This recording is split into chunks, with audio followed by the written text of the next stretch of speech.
motivation.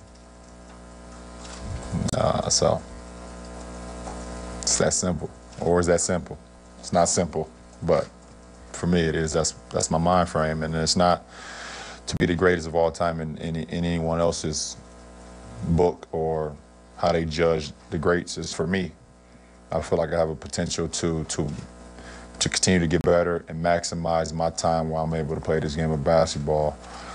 And you know, I want to be the greatest, and that's my motivation. That's all I need. I'm far away from it, but I see the light. He sees the light. 2 rings, going for a third. LeBron possibly in the driver's seat this season, Nelly. We start with you first, the king, as you would say. What else does he need to do to accomplish what he said he wants to be, the greatest of all time? I think he just needs to continue doing what he's doing. I don't know, like, what else, because obviously, you know, people have their own mindset as far as what curriculum or what, you know, what counts as being the greatest of all time. So that varies. I mean, just cement it for everyone. Right. Now, well, you can't cement it for everyone. Michael Jordan. Everybody. A lot of people would. A lot of people say that. Yeah, most you people. Get some people saying Bill Russell. You get some people say Kareem or something. You know what I'm saying? I mean, majority of the people say Michael Jordan. Now, what I would say about him, I think, as me Skip talked back in the back, I mean, if the guy runs off 5 championships in a row, I mean, it's going to be hard to beat 5 that. more in a row? Or No, 5 total. Okay. You know what I'm saying? 5 total in a row. You know, 3 more, basically. Then I think it's going to be hard to probably argue with that. I think Michael Jordan was much, much bigger than the game of basketball, and I think that's what plays into everybody's psyche as saying he's the greatest, because you wanted to be like Mike on and off the court. Because of the shoes and the... Well, because of everything. Okay. It was just everything. It was what we call his swag. Yeah. It was just everything. You wanted to chew gum like the man. Yeah. You know, you didn't play basketball. Women watched TV because of Michael Jordan. I know my mom, when Jordan left, my mom stopped watching for a minute. You know, but he brought him back. I don't know if... You know, his persona as far as being able to be categorized as a sex symbol, somewhat, so to speak, because, you know, sex sells, regardless, on any aspect. And when you're talking about being the greatest, it's a 360. It's a full circle. Now, if you're talking about basketball, I mean, he's a freak of nature.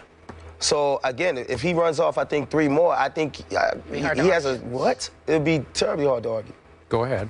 You're the basketball expert. That's why you should have me go last. Oh. But okay. I'll go first. Let me say this. It's a tough call in this respect. And I know that, you know, Skip and I disagree with this, but this part, see, when it comes to Michael Jordan. Jeffrey.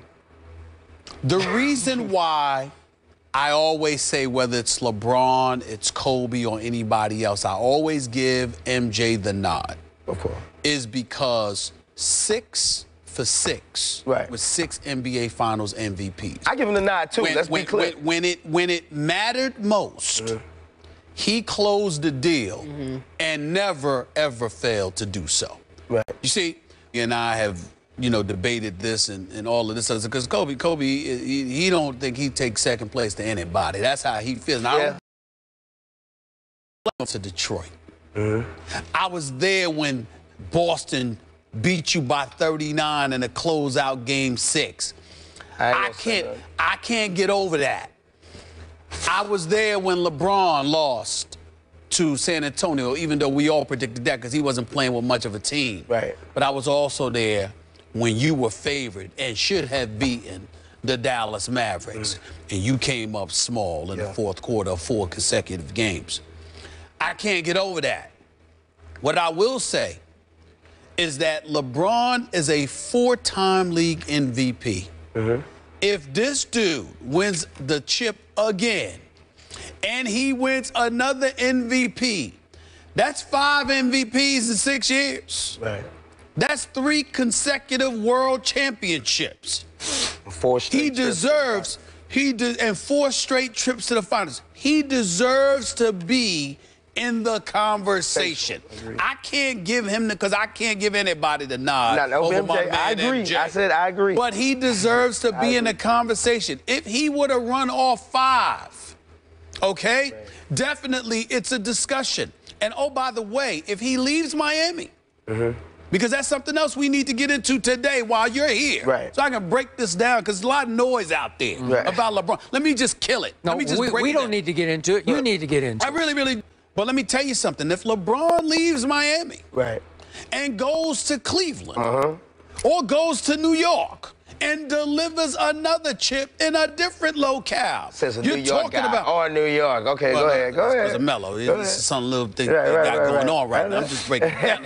The point that I'm trying to make to you is, if you do something like that, then you're talking about some unprecedented stuff here. Right. And that's where, and again, but I would still struggle to give that edge. Because, see, what LeBron and everybody else that compares LeBron to MJ really want us to do is, since you've taken that step and now you've been winning championships, let's erase everything that happened prior to that. I'm looking at MJ and what he had to fight through to get to that point. I'm thinking about the migraine headache from Scottie Pippen that possibly cost him a chip. I'm thinking about the 2 years or 2 seasons, basically, because even though he came back Detroit with 17. I'm not even talking about that. I'm talking about when he won the 3 and then left. And then came back 17 games. I mean, a legitimate argument could be made. MJ could have won 8 straight. I agree. That's hard to ignore. Okay. First of all, this question is flat out unfair to LeBron James because of Michael Jeffrey Jordan and 6 for 6 with 6 Finals MVPs. So, to answer your question, what does LeBron have to do to eclipse Michael Jordan? I'll just give you, in my mind, my answer. He would have to win 5 more in a row to get to 7 straight. That's all. And I know, I just said it was completely unfair. But if you do that, LeBron James, then I would have to step back and say, wow, that's too good, man. 7 straight? What if he tied them? Okay, but straight? Okay, but here's why I can't give you the tie. The tie goes to Michael Jordan because of what you brought up. And I will erase that LeBron got swept by the San Antonio Spurs when he was in Cleveland. I dismiss that. So do I. I cannot, as you said, what was your line? You said, I can't get over what happened. I cannot erase what happened because I have never seen a superstar have a more nightmarish championship finals as LeBron did against the Dallas Mavericks in 2011. That's just, it's inexcusable. It's unforgivable on a basketball level. And you have to keep it in the equation of LeBron's overall greatness. I'm going to be tough here, but I can't get over that LeBron had 3, what I would call by his standards, nightmarish games against the Spurs in this last finals, including the end of Game 6. And I know you'll say I'm nitpicking, but I'm going to say this is part of my equation here if we're doing this debate. LeBron had 2 turnovers in the last minute of Game 6. 2 turnovers, crucial turnovers that let San Antonio have new life and new life. And in the end, he took 2 out. He made 1 out of 3 threes. He missed the 3 that would have tied the game and sent it to overtime. Long rebound to Bosh, and God knows we know what happened after that. Ray Allen happened. Ray Allen saved LeBron James' legacy with the greatest clutch shot I have ever seen, including the MJ shots, to 3 to tie from the corner, walk or no walk, travel or no travel. Was that not the greatest? Hey, that was stupid. You're right, Skip. My only issue with what you're saying is that you act like every single game of an NBA Finals, Michael Jordan played well. Right. There were games that Michael Jordan struggled. There were games that Kerr hit some big shots. I remember. Hodges hit some big shots. When they were down plus 20, and bench players with Stacey King and those boys came off the bench and brought them back to beat Portland. Okay, now granted, Michael closed the deal because he ultimately came off the bench. But they made that run without him. There have been games. There were games against Utah. There was a Game 5 when they were supposed to close Utah out. Had to go back to Utah. Made all the sports writers mad because we had to go back to Utah after we was going to close out the deal in Chicago. And they didn't show up in Chicago. There was a couple of games against Phoenix. The stuff happens. Okay, it does, but it doesn't happen the way it happened to LeBron in 2011. But what I'm saying is, like, you comparing his mental to probably one of the most strongest in all of sports. In all of sports, though. Sports history. That's what I'm saying. So you're comparing his mental. That's like you said again, and you did say that it's unfair. Okay. You see what I'm saying? So again, he was young at a certain period of time. You're talking about him coming into his own now, being more mature, obviously having better pieces around him to work with as far as getting the job done. I mean, to have Ray Allen in the corner, I mean, like we said again, how many times have we saw Steve Kerr, Craig Hodges, John Paxson, you know, and then if you want to go to the Lakers, big shot Rob Horry, Derek Fisher leaning back off of whatever he caught and threw it up with point-something seconds. So it happens. You know what I'm saying? Everybody needs a little life preserver every now and again, but you can't. I don't think you can take that away from him holding down that series. That was just 3.2 seconds of wait, yo, I need some help. I just need one shot. I do think that LeBron has earned the right, subliminally speaking, to be mentioned, to ask. No, I'm saying subliminally speaking, to ask us to sit there and say, when I won my first chip, judge me from here. What I mean by that is looking at me from that point, because clearly there is no comparison to MJ before then. So from that point forward, when they beat the Oklahoma City Thunder to win the world championship, who was he that season? Who has he been since? And what has he been since? And if you look at him from that perspective, if he keeps on this run, Skip, if this dude, and he shot better from the perimeter last year. He's getting better. He's getting better. If it is true that this dude continues to get better, man. And let me say, I don't know. After he survived Game 6, they survived Game 6, his Game 7 was one for the clutch shot ages. It was he showed incredibly impressive. And let me tell you something. No matter what struggles you do in Game 6, when you show up for a Game 7 and you ball, big, all's forgiven. Big. Not all, but some is. Game 7? Here's my point.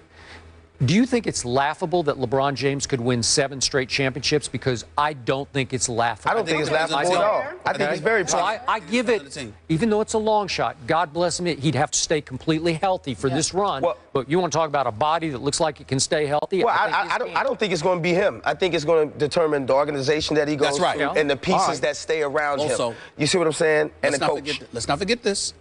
Let's not let people off the hook here. If LeBron wins 7 in a row, Kevin Durant got some answering to do. Yep. Because he's big time. Well, you got that right. He's big time. Ain't no reason that LeBron should go 5, not even 3, let alone 4, 5, 6, or 7 years straight. With Kevin Durant having the skill set that he has and having that boy that you disrespected for so long, Russell Westbrook, with him, there is no excuse. He's Batman now. There is no excuse. Chris Paul, different kind of player, point guard, but having Doc Rivers up in there, Blake Griffin's supposed to show up. That's supposed to help. Wait, what about that guy in New York City? I was getting ready to bring him up. I forgot him. But I'm thinking, again, outside shot. Very outside shot. If Carmelo's playing with LeBron, that's one thing. If he's not, to me, Carmelo Anthony got some answering to do. If LeBron is going to win all of these years, where you at? This boy, LeBron, do you have any idea how lethal of an offensive player Carmelo Anthony is? Yeah, right. I mean, you got, I mean, come on now. So I'm just saying, that's right, no doubt. So do I. In the end, you got these peeps. Right. LeBron is winning. He's beating somebody. Where are y'all? Well, I think next year might be his toughest year. Why? Give it to me. Brooklyn. I think Brooklyn could stand it his way. One more team. Chicago. No. Where am I going? Where you going? Oklahoma? Indiana. Oh, Indiana. Yeah, Indiana. I no threat. Listen, I love Indiana. I just think, and there's no disrespect to Hill, I just think that point guard position. The point guard is right. I just think that point guard position is very, very crucial down there. And you know, I think the cat, he plays good, but I think it's going to take a superior point guard to orchestrate against him. You've been saying trade Danny Granger for point guard. Remember, I've been saying this. Number one, George Hill, to his credit, let's not disrespect. No, that's what I'm saying. Let me say this. I like him. George Hill, I like him too. He knows. I've spoken to him. He knows he's not. He knows he has a lot of work as a point guard. Right. He considers himself a player who has to learn how to play the point guard spot. And that's fair. I give him a lot of credit for acknowledging that. They re-signed Danny Granger. My thinking has been, trade Danny Granger, get yourself Rondo, a point guard like that. There if you you go. don't do that, however, if you don't do that, what did I keep saying against when they played the Knicks? I said, these are some trees, these are some big boys. You got David West, you got Roy Hibbert, you got Louis Scola. Did they re-sign West? You got Louis Scola. They re-signed David West. You got Louis Scola. You got C.J. Watson for the Brooklyn Nets. Right. You got Granger with Paul George. You got some size. Miami. What's the biggest thing? LeBron was the difference because you have no answer for him, not just because of his skill set, because of his size. Indiana was tough because that's one thing they don't have to be concerned about. Do not ignore this team. Can Granger, Do not ignore this team. Granger and George exist, though? Can they exist together? Granger and it's a question and mark. George. Can they exist together on the court? Because you know, as we saw with George, you know, he's capable of having big games and he needs the ball in his hand, a la Granger. Now, when them two come back, does that chemistry change? But neither of you have yet mentioned a superstar in Indiana because they don't have